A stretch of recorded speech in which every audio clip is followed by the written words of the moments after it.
Hey everyone, this is Shaman from Rocketship HQ, the mobile user acquisition agency that helps you grow in a capital efficient manner. In today's video, I'm going to show you how you can estimate the impact of influencer marketing and attribute your influencer marketing installs about as accurately as is possible. Now, here's the big challenge with influencer marketing.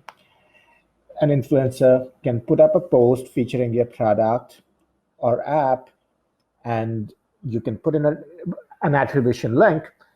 The challenge is that very few people actually click on the attribution link and install your app directly. So the direct attribution is helpful but incomplete. To get a complete and better picture of how your performance is doing, you have to look at all of the users that come in organically. And I say organically within quotes, because these are users who may have seen the influencer's content, but perhaps go directly to the App Store and download, or just come back later and download without clicking on the attribution link directly. Now, how do you measure these people, right? How do you track these installs? Fortunately, there's a way of estimating this. It's not precise, but it's good enough of an estimate, and it's better than having no idea at all, and it's certainly better than flying blind, right? So without further ado, here's how we do this. Now, there's 3 stages of the campaign at which it's important to track and measure what is going on: pre-campaign, campaign day, and post-campaign, right? And I'm going to walk you through each of these 3 stages and what you need to do to measure and attribute influencer marketing campaigns accurately. All of this is in this particular spreadsheet. You can access it at bit.ly/influencer spreadsheet. So feel free to go over, take a look, and play around with these assumptions and calculated numbers. And right now, let's dive into how this works. Now, pre-campaign, what you want to do is establish an organic baseline. Here's why that's important. You want to understand what your organics look like without any influencer marketing activity, and so that you can understand what happens when influencers are actually running their activity, right? So for instance, if you have 100 installs during your measurement window, ideally, you want to have this measurement window to be a 4-hour window. Ideally, in my experience, that's optimal and ideal,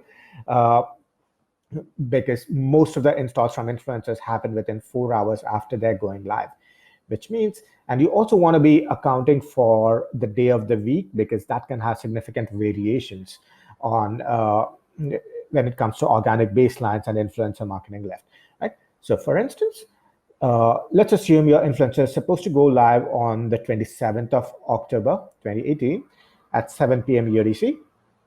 You will assume that let's assume that the bulk of the influencer marketing installs happen between 7 p.m. and 11 p.m. UTC. And you can pick a different time window if that makes sense for your product. But generally, we have found that 4 hours tends to be a good time window to look at, right?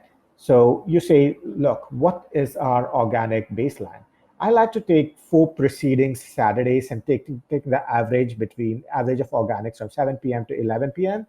But you could take 12 Saturdays or 16, depending on what gives you enough stability in the organic baseline, right? So let's assume in this case, we look back at 4 preceding Saturdays, we got 200 installs happening between 7 p.m. and 11 p.m. UTC. That's our organic baseline. And when the influencer goes live between on the 27th of October, we want to know how much do our organics increase above 200 installs. That's how we look at this, right? That's what we do pre-campaign. So all we do is a calculation and understanding what our organic baseline is. Now, there's campaign day.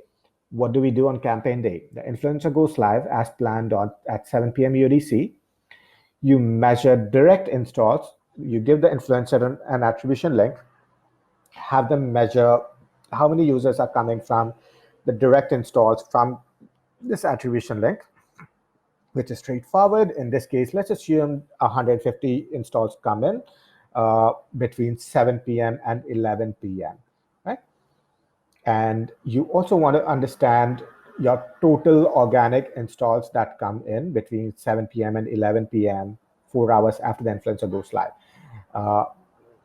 And again, you're not adding any multipliers, you're just getting the overall organic installs. In this case, let's assume we have a total of 400 organic installs. I believe this is a bit of a mistake. It should be 400 organic installs, right? So let's assume we get a total of 400 organic installs on campaign day between 7 p.m. and 11 p.m. UTC after the influencer goes live. Now, we know that the baseline was 200 organic installs.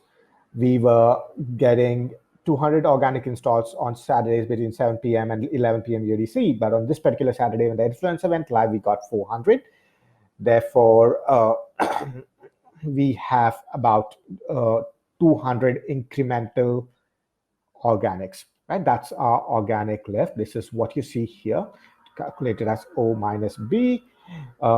And it's safe to attribute this to your influencers because you're taking the average of 4 preceding Saturdays or even more. So we know that the 200 is roughly stable, and we're getting 200 extra organics as a result of influencers. And we're saying and we do know that we had 150 direct installs coming from influencers. And we know that, and therefore we can calculate that for every 150 direct installs, we get 200 organics, 200 incremental organics. Therefore, the organic lift ratio is 1.33, which is 200 divided by 150, right? So that's how you calculate the organic ratio. We know how many direct installs you got within the first 4 hours, how many incremental organics you get. Now, here's the other important part. Post-campaign, you're not getting direct installs just for 4 hours. You're getting downstream installs too. You're getting installs well into a 2-week period or 4-week period or significantly longer. You need to, of course, understand what your eventual attribution window is. But let's assume in this case, we typically like to take 14 days as a typical attribution window for influencers when the vast majority of the installs are fully attributed. Right? In this case, the end of our tracking window or attribution window is 10th of November 2018, 7 p.m. UTC. That's when we stop measuring our direct installs. We look at our final directly attributed installs. How many users came in through the attribution link 14 days after going live? We know that 600 users came directly through the attribution link. Let's assume 600 direct installs, right? And now we know that if we get 600 direct installs, we also get organics on top of it that are indirectly driven by these direct installs. And we know that every direct install drives 1.33 organics in this case. Right? Obviously, you need to figure out what your multiplier is, but we know that in this case, every direct install drives 1.33 organics. Therefore, what we do is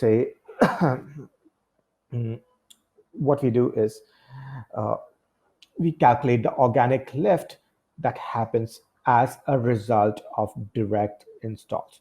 Right? In this case, we know that 150 direct installs drove 200 organics, 200 extra organics, and therefore, in this case, 600 direct installs would drive 800 organics. And this is basically 600 multiplied by 1.33.